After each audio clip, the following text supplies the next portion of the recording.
Assalamualaikum warahmatullahi wabarakatuh. Saya Lina Nurdiana dari kelas B Prodi Ilmu Komunikasi Universitas Muhammadiyah Cirebon. Di sini saya akan membawakan cerita rakyat yang berjudul Ande-Ande Lumut. Ya, langsung saja. Pada zaman dahulu, ada sebuah kerajaan besar yang bernama Kerajaan Kahuripan. Namun, untuk mencegah terjadinya perang saudara, kerajaan tersebut dibagi menjadi dua, yaitu Kerajaan Kediri dan Kerajaan Jenggala. Suatu hari, sebelum Raden Erlangga meninggal dunia, ia berpesan untuk menyatukan kembali kedua kerajaan tersebut. Akhirnya, kedua kerajaan tersebut bersepakat untuk menyatukan kedua kerajaan dengan cara menikahkan pangeran dari Kerajaan Jenggala, yaitu Raden Panji Asmarabangun, dengan putri cantik Dewi Sekartaji dari Kerajaan Kediri. Namun, keputusan untuk menikahkan pangeran Raden Panji Asmarabangun dengan putri Sekartaji ditentang oleh ibu tiri putri Sekartaji, karena istri kedua dari Kerajaan Kediri ini menginginkan putri kandungnya sendiri yang menjadi Ratu Jenggala. Akhirnya, ia merencanakan untuk menculik dan menyembunyikan putri Sekartaji dan ibu kandungnya. Suatu hari, Raden Panji datang ke Kerajaan Kediri untuk menikah dengan Dewi Sekartaji. Namun, putri Sekartaji sudah menghilang. Mengetahui hal itu, Pangeran Panji sangat kecewa. Namun, ibu tiri putri Sekartaji membujuknya untuk tetap melakukan pernikahan. Putri Sekartaji digantikan dengan putri kandungnya, yaitu Intan Sari. Namun, pangeran langsung menolak usulan tersebut. Karena sangat kecewa, akhirnya Pangeran Panji memutuskan untuk berkelana untuk mencari putri Sekartaji dan ibunya. Ia akhirnya mengganti namanya menjadi Ande-Ande Lumut.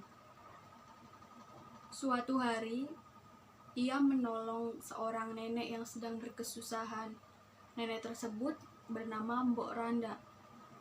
Akhirnya, Mbok Randa mengangkatnya sebagai anak angkat dan tinggal di rumah Mbok Randa.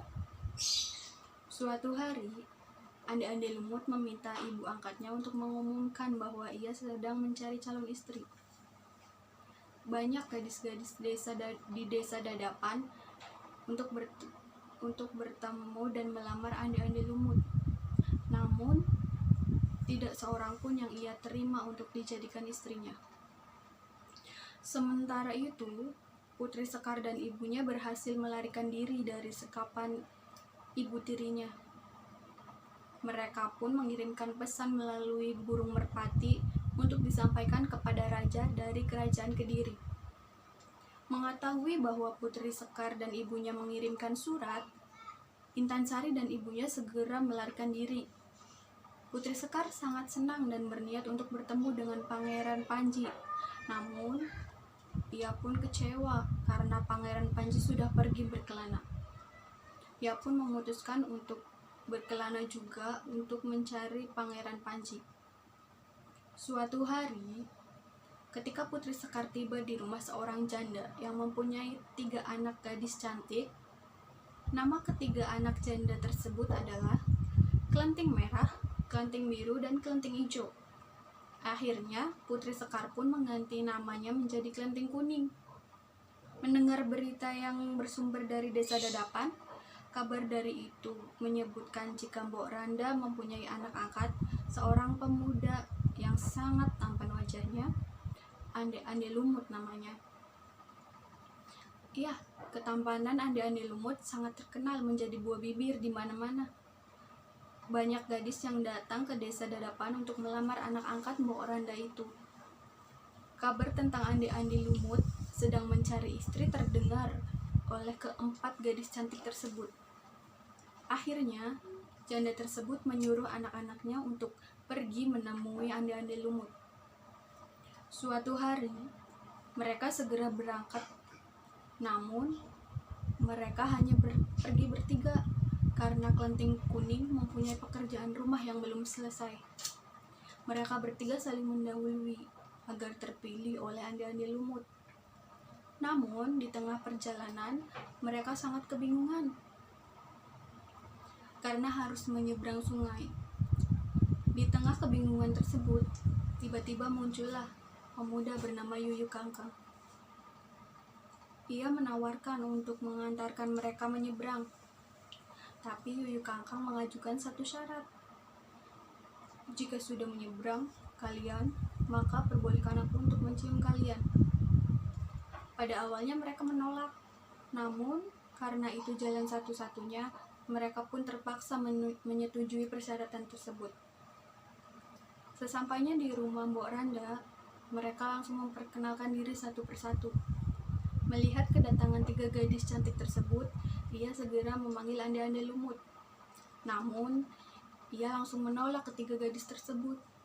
Sementara itu, setelah menyelesaikan pekerjaannya, Kelenting Kuning juga berniat datang ke desa Dadapan untuk bertemu dengan Ande-Ande Lumut. Keinginan itu disampaikannya kepada ibu angkatnya. Kelenting Kuning berangkat menyusul ketiga kelenting lainnya. Tibalah ia di tepi sungai. Ia pun merasa kebingungan untuk menyeberang, namun lagi-lagi Yuyu Kangkang datang menawarkan bantuannya. Sama seperti ketiga kelenting sebelumnya. Setelah diseberangkan, Kelenting Kuning harus bersedia untuk dicium. Kelenting Kuning pun segera naik ke punggung Yuyu Kangkang. Setelah mereka tiba di seberang, Kelenting Kuning langsung membuka kotoran ayam yang dibungkus daun pisang. Ia mengoleskannya ke kedua pipinya. Yuyu Kangkang kemudian menagih janji. Ketika Kelenting Kuning segera memasang pipinya yang diolesi oleh kotoran ayam, Yuyu Kangkang pun marah dan menyuruhnya segera pergi. Ande-Ande Lumut menolak ketiga kelenting karena telah dicium oleh Yuyu Kangkang. Tiba-tiba, Ande-Ande Lumut sangat terkejut ketika melihat kedatangan Kelenting Kuning. Mbok Randa sangat heran melihat sikap anak angkatnya tersebut. Banyak gadis-gadis cantik yang datang untuk melamarnya, namun ia tolak dan dengan berbagai alasan. Tapi, melihat Kelenting Kuning yang berpakaian sangat kumal dan badannya yang sangat bau, malah disambut dengan wajah bahagia dan berseri-seri. Akhirnya, Mbok Rondo pun terdiam. Ia mengikuti Ande-Ande Lumut menemui gadis itu.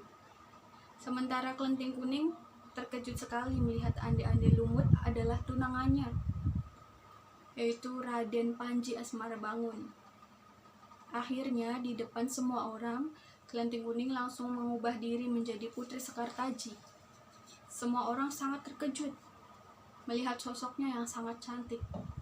Ketika kakak angkatnya pun sangat terkejut ketika mengetahui jika sosok yang selama itu mereka perlakukan dengan tidak baik itu ternyata Putri Sekartaji. Tak lama kemudian, mereka dikejutkan oleh Ande-Ande Lumut yang membuka dirinya. Ia tidak lain adalah Pangeran Raden Panji. Kedua sejoli tersebut sangat bahagia karena dapat bertemu kembali. Akhirnya, Raden Panji langsung membawa Putri Sekar dan ibu angkatnya Mbok Randa ke kerajaan Jenggala. Mereka pun segera melakukan dan melangsungkan pernikahan. Akhirnya, kerajaan Kediri dan kerajaan Jenggala mereka bersatu kembali.